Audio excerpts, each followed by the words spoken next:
भूतपूर्व सैनिक के साथ पुलिस कर्मियों द्वारा मारपीट किए जाने का मामला लगातार गर्माता जा रहा है।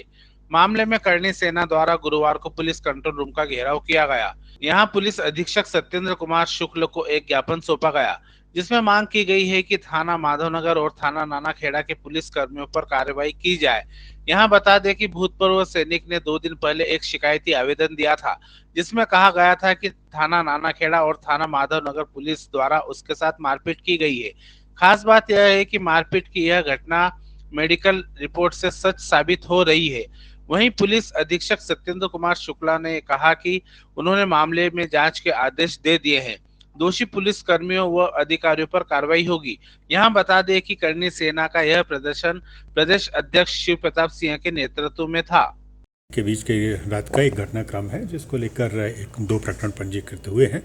उनकी तरफ से ज्ञापन आया है कि इसमें निष्पक्ष जांच की जाए। कुछ उनकी तरफ से जो पक्ष रखा गया है, जो बात रखी गई है, उस ज्ञापन के लिए हमने additional SP zone 2 doctor Ravindra Verma को जांच दे दी है। और जो फुटेजेस की बात की गई है, उस फुटेजेस का भी परीक्षण करा लिया जाएगा और जो सही कार्रवाई होगी वो की जाएगी। सर, मीडिया फुटेज पहली तारीख से ही मांग रही थी, लेकिन उस समय तक देखिए, फुटेजेस जिनकी बात की जा रही है वो फुटेजेस थाने के फुटेजेस की बात की गई है। थाने के फुटेजेस क्लासिफाइड होते हैं, जब किसी जानकारी किसी विवेचना में या किसी शिकायत में हो तभी निकाले जाते हैं। सामान्य तौर पे वो फुटेजेस उपयोग नहीं होते हैं। जो देश की बॉर्डर पर रक्षा करते हैं, हमारे देश की रक्षा करते हैं। और अभी आपने देखा होगा कि अभी थोड़ी सी ठंड में हम सब घर में ठिठुर के बैठ जाते हैं। वहाँ -डिग्री की ठंड में वो अपनी जान को जोखिम में लेके और वहाँ पे सुरक्षा करते हैं, और जब जाके और हम यहाँ पे चैन की नींद सोते हैं। अब ऐसे सैन्यकर्मी वो 14 राजपूत रेजिमेंट से हैं और अभी रिटायर होके आए हैं। तो उनके साथ में कुछ पुलिसकर्मी जो कि नशे में थे, उनके साथ अभद्रता करते हैं, उनके साथ में मारपीट करते हैं। तो क्या ये उनको शोभा देता है? और इस कृत्य के करणी सेना पुरजोर विरोध करेगी और इसका खिलाफ आंदोलन भी करेगी। अगर जो उन पुलिसकर्मियों को सस्पेंड नहीं किया जाता है और उनके ऊपर कार्रवाई नहीं होती है, तो उग्र से उग्र आंदोलन होगा। क्योंकि जो सैनिक हैं वो हमारे देश की शान है, और वो हमारे देश की आन बान शान के लिए अपने प्राण तक न्यौछावर करते हैं। और ऐसे सैन्यकर्मी के साथ में अगर जो ऐसा दुर्व्यवहार होता है तो इसे कतई बर्दाश्त नहीं किया जाएगा। और इसी के साथ उनके साथ में उनका ड्राइवर भी था, आशीष करके, अनुसूचित जाति से आता है।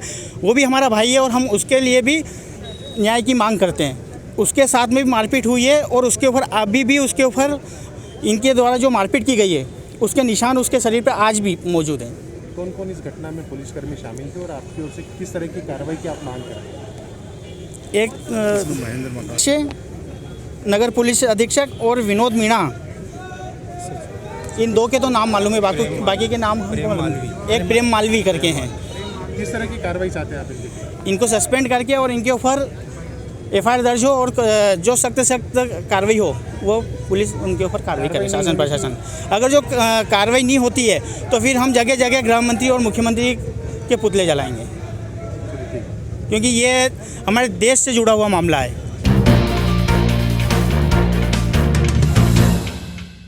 उज्जैन संभाग के कंट्रोल रूम पर होने जा रही पत्रकार वार्ता का पत्रकारों ने बहिष्कार कर दिया है।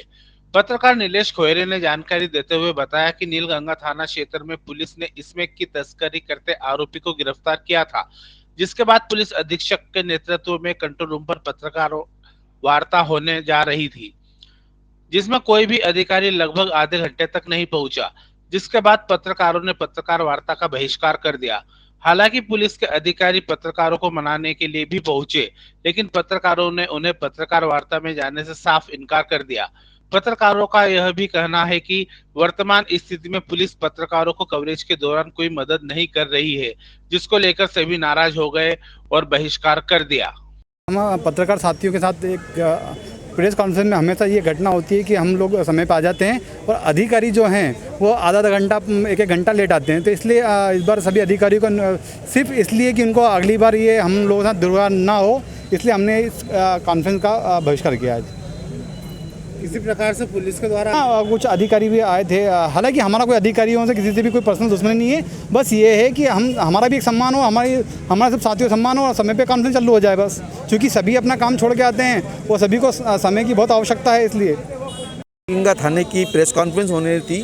प्रेस कॉन्फ्रेंस में हम लोग सारे पत्रकार साथियों को 1 बजे का समय दिया गया था। सभी समय पर पहुंच गए थे, पर अधिकारी 1 घंटे आधे घंटे तक नहीं आए। वहाँ पर कोई जानकारी देने वाला भी नहीं था। आए दिन ये ऐसी घटनाएं होती रहती है। इस कारण आज मीडिया के सभी साथियों ने बहिष्कार करने का निर्णय लिया और आज हम सब लोगों ने इस प्रेस कॉन्फ्रेंस का बहिष्कार किया है। क्या कारण हो सकता है कि आज ठीक है, हम मानते हैं कि एसपी साहब का जन्मदिन है, पर बहुत सारे अधीनस्थ अधिकारी है, वो कोई आके वहाँ जवाब तो दे। वहाँ कोई कहने वाला, कोई सुनने वाला। हमारे एक मीडिया कर्मी है सादाब अंसारी जी, उन्होंने उसको वहाँ का गेट खोला है प्रेस कॉन्फ्रेंस हाल का। क्या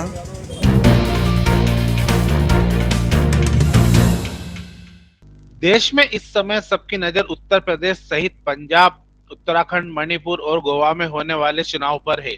खास तौर पर देश के सबसे बड़े राज्य और राजनीति की तस्वीर बदलने वाले राज्य उत्तर प्रदेश पर है, जहां हर दल भगवा हिंदुत्व के मुद्दे को भुनाने का प्रयास कर रहा है।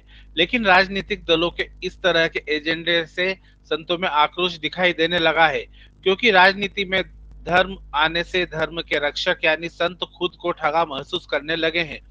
अब इस मुद्दे पर संतों का विरोध शुरू हो गया है। मथुरा में जन्मे संत परमहंस डॉक्टर अवधेश पुरी महाराज, पूर्व महामंत्री, स्थानीय अखाड़ा परिषद उज्जैन द्वारा इस मामले में आवाज उठाते हुए कांग्रेस, भाजपा, सपा सहित समस्त राजनीतिक दलों के अध्यक्षों को मेल कर अपनी नाराजगी दर्ज की है। संत पुरी ने कहा कि 5 राज्यों में चुनाव धर्म, हिंदुत्व, भगवा को भुनाकर लड़ा जा रहा है। सभी राजनीतिक दल ऐसा कर संतों की और धर्म का राजनीतिक दुरुपयोग कर रहे हैं।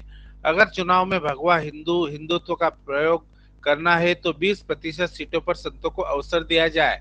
अगर ऐसा नहीं कर सकते तो चुनाव में धर्म को भुनाना बंद किया जाए। अगर ऐसा नहीं किया गया तो संत समाज एकजुट होकर विरोध किया जाएगा। देश में इस समय 5 राज्यों में चुनाव होना है, जिसमें सबसे बड़ा राज्य है उत्तर प्रदेश। अभी मैं वर्तमान समय में देख रहा हूँ कि सभी पार्टियाँ धर्म को भुनाने में लगी हुई हैं। धर्म को भुनाया जा रहा है, भगवा को भुनाया जा रहा है, और मैं जहाँ तक समझता हूँ कि हिंदू और हिंदुत्व को भुनाया जा रहा है। मैं कहना चाहता हूँ कि हिंदुत्व, धर्म, भगवा ये भुनाना तो सब चाहते हैं, इससे लाभ तो सारी पार्टियाँ चाहती हैं, लेकिन धार्मिक लोगों को आगे लाना कोई पार्टी नहीं चाहती। इसलिए मैं कड़े शब्दों में कहना चाहता हूँ, या तो कोई भी पार्टी 20% संतों को धार्मिक स्थलों से लड़ाए, धार्मिक क्षेत्रों से, अन्यथा धर्म, भगवा और संत, हिंदू और हिंदुत्व इन सारे शब्दों का प्रयोग करना बंद करें। अगर आपको संतों से घृणा है तो आप हिंदू और हिंदुत्व से और भगवा से प्रेम नहीं कर सकते। आप ये कहीं ना कहीं इन सारे शब्दों का दुरुपयोग कर रहे हैं और पूरे देश में नहीं पूरे विश्व में धर्म की हानि हो रही है।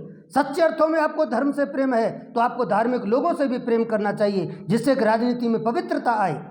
सच्चे अर्थों में एक परोपकारी संत समाज के लिए सोच सके, देश के विकास के लिए सोच सके। योगी जी जैसा उदाहरण आपके सामने आ गया, लेकिन इसके बाद भी आपकी आंखें नहीं खुली, सिर्फ भुनाना चाहते आप, संतों को सामने लाना नहीं चाहते। मैं कहना चाहूँगा कि अगर धर्म को भुनाना होगा तो धार्मिक लोगों को भी सामने लाना होगा। ऐसा नहीं होगा तो मैं खुले मंच से हर जगह पूरे संतों को साथ में लेकर के हम इस चीज़ का विरोध करेंगे कि राजनीति में धर्म का उपयोग बंद करें, इससे धर्म की हानि होती है। आशय का एक पत्र जितनी भी प्रमुख पार्टियां हैं सभी पार्टियों के प्रमुखों को, उनके अध्यक्षों को प्रेषित कर रहा हूं, जिससे कि सबको पता चल जाए कि देश में अभी शिक्षित संतों का क्या सोच है।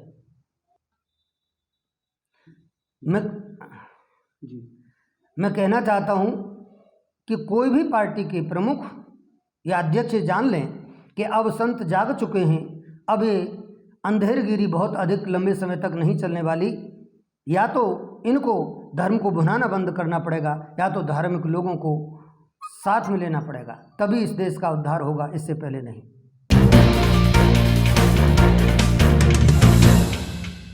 लालपुर क्षेत्र से थाना नीलगंगा पुलिस ने 60 ग्राम स्मैक के साथ आरोपी को गिरफ्तार किया। उज्जैन की थाना नीलगंगा पुलिस को एक बड़ी सफलता हाथ लगी है। पुलिस ने थाना क्षेत्र के लाल पुल से छोटी रपट पर एक आरोपी को गिरफ्तार किया है। गुरुवार को एसपी सत्येंद्र कुमार शुक्ल ने घटना का खुलासा करते हुए बताया कि एडिशनल एसपी रविंद्र वर्मा के नेतृत्व में कार्यवाही की है। राजस्थान निवासी तस्कर के पास से 60 ग्राम स्मैक पकड़ी गई है। हाँ, एक अच्छी सफलता नीलगंगा थाने को मिली है। एडिशनल एसपी श्री रविंद्र वर्मा के नेतृत्व में लगातार उसमें एक अभियान चल रहा है। आप लोग की जानकारी में होगा कि नीलगंगा थाने और ने किया और अन्य थानों ने भी कार्रवाइयाँ की हैं। उसी क्रम में हमको एक सफलता मिली है। हमने राजस्थान के एक तस्कर को पकड़ा है और उसके पास से 60 ग्राम स्मैक मिली है। और ये हमारा, अगर आपको ध्यान हो, लगभग 2 महीने पहले नवंबर से जो घटनाक्रम शुरू हुआ, तो उस दौरान भी हमने राजस्थान के 2 लोगों को पकड़ा था। उसी नेटवर्क पर हम काम कर रहे हैं और उसी अनुक्रम में ये मिली है। अभी तक पिछले 2 माह में हमने नीलगंगा थाने ने टोटल 9 कार्रवाइयाँ की हैं। इसके अलावा महाकाल थाना, महिदपुर रोड, नागदा और कई कार्रवाइयाँ चल रही हैं। लगातार नशे के विरुद्ध एक अभियान चल रहा है। लगभग 200 ग्राम के आसपास इसमें कभी हम पकड़ चुके हैं और ये कार्रवाई लगातार चल रही है। उज्जैन में एक दिन बाद शुक्रवार को मकर संक्रांति का पर्व मनाया जाएगा। यहाँ इस पर्व पर स्नान के लिए श्रद्धालु शिप्रा नदी पहुंचेंगे, परंतु कोरोना गाइडलाइन के तहत स्नान पर प्रतिबंध है। कोरोना गाइडलाइन का पालन हो, इसलिए सीएसपी पल्लवी शुक्ला ने गुरुवार को रामघाट क्षेत्र में अस्थायी दुकानों के साथ ठेले वालों को हटवाया। यहाँ पहुंचने वाले श्रद्धालुओं को जानकारी दी जाए कि स्नान पर प्रतिबंध है, इसलिए बैनर लगाए जा रहे हैं। तो जो शासन की गाइडलाइंस हैं और जो थर्ड वेव कोरोना की चल रही है, उसको देखते हुए जो मेले और सामूहिक स्नान है, इनके ऊपर प्रतिबंध लगा दिया गया है और उसी के तहत हमने भी यहाँ से गाइडलाइन जारी करी थी। मैं आपके माध्यम से सभी लोगों से अपील भी करूँगा, क्योंकि कोरोना की तीसरी लहर को देखते हुए सामूहिक स्नान प्रतिबंधित है। अतः मकर संक्रांति का जो पूजन है, जो स्नान है, वो घर पर ही रहकर करें। कृपया घाटों पर स्नान करने हेतु न आए। सर, ऐसे में कहीं श्रद्धालु जिनको सूचना नहीं मिली हो वो यहाँ पे आएंगे, तो उनको किस तरीके से उसकी कुछ भीड़ को मैनेज किया जाएगा? देखिए, सभी से मेरी यही अपील है कि घर पर ही रह के करें, लेकिन अगर कोई इक्का दुक्का इस प्रकार से श्रद्धालु आ जाता है तो उसको कोई स्नान करने में असुविधा न हो, इसके लिए पानी भी हमारे द्वारा साफ रखा गया और इसके लिए व्यवस्थाएं भी हमारे द्वारा लगा दी गई। मेले और किसी भी तरह के इस तरह के आयोजनों में प्रतिबंध है, तो कोई भी मेला आयोजित नहीं होना है। तो इसी सब क्रम में मकर संक्रांति के मेला को भी सार्वजनिक रूप से मनाने में प्रतिबंध है। उसके अनुरूप हमने सभी जो घाट हैं उनमें व्यवस्था लगाई हुई है और सभी आपके चैनल के माध्यम से भी अपील करने चाहेंगे कि चूँकि सामूहिक मेले और इस तरह के जो स्नान है इस पर प्रतिबंध है, तो आम जनता से अपील है कि अपने घर पे ही रह के मकर संक्रांति का पर्व मनाएं। कोरोना के बढ़ते केसेस में नई कोरोना गाइडलाइंस जारी की गई हैं, जिसमें मेला और किसी भी तरह का जनसमूह प्रतिबंधित रहेगा। इसी में डीएम साहब ने एक ऑर्डर निकाला है कि स्नान घाट बंद रहेंगे, क्योंकि यहाँ पर भी लोग एकत्रित हो सकते हैं, जिसके कारण कोरोना की वृद्धि में दर में वृद्धि हो सकती है। अतः ये स्नान को प्रतिबंधित किया गया है। इसके अलावा दुकानें जो घाट पे लगती है, नगर निगम की टीम द्वारा वो हटाई जा रही है। हमारे द्वारा फ्लैक्स बैनर उज्जैन पुलिस द्वारा लगातार लगाया जा रहा है, ताकि किसी भी श्रद्धालु को किसी भी तरह का असमंजस्य महसूस ना हो।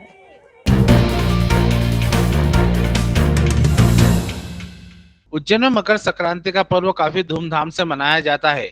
वहीं पतंग का शौक रखने वाले युवा पतंग उड़ाकर त्योहार का आनंद लेते हैं। वहीं कुछ लोग ऐसे भी हैं जो शौक के नाम पर दूसरों को चोट पहुंचाने का काम करते हैं।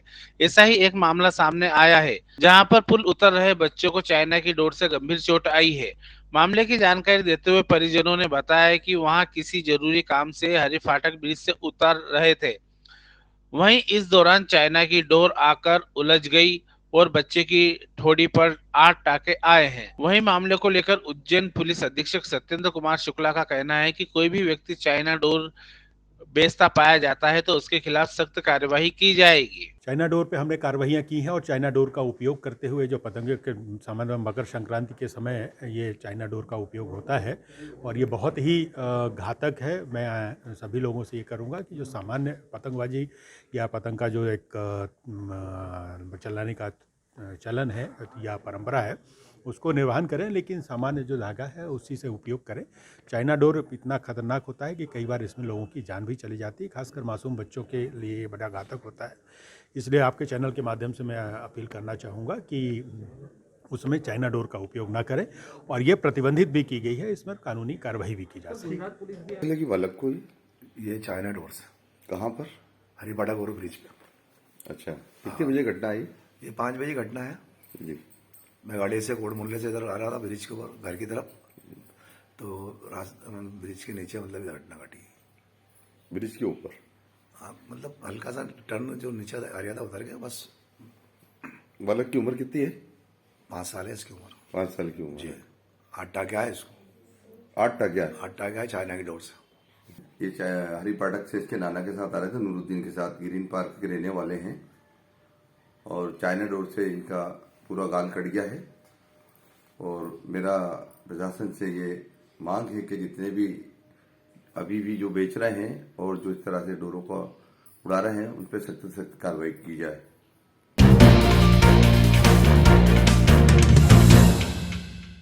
एक तरफ प्रशासन उचित मूल्यों की दुकानों पर कोरोना प्रोटोकॉल का पालन कराने की बातें कर रहा है, वहीं इन दुकानों पर कोरोना प्रोटोकॉल की धज्जियां उड़ रही हैं। न तो सोशल डिस्टेंसिंग का पालन किया जा रहा है और न ही लोग मास्क लगा रहे हैं। इन दुकानों पर भारी भीड़ लगी हुई है। मध्य प्रदेश शासन द्वारा सभी गरीबों को जनवरी फरवरी के साथ 2 महीने का राशन निःशुल्क देने का निर्णय लिया गया है। मंगलवार को संवाददाता ने ग्राम पंचायत दूधली के इस दुकान पर जाकर वास्तविक स्थिति जानने का प्रयास किया तो देखा गया शासकीय उचित मूल्य की दुकान पर बहुत भीड़ लगी हुई है, जहां पर कोरोना नियमों का पालन नहीं हो रहा था। बड़ी संख्या में लोग वहां राशन लेने पहुंचे थे। सेल्समैन दुकान में बैठकर राशन का वितरण कर रहे थे। उनकी टेबल के आगे ही लोग भीड़ इकट्ठा करके खड़े हुए थे। कई लोगों ने तो मास्क तक नहीं लगाए थे। व्यवस्था बनाने के लिए वहां कोई मौजूद नहीं था।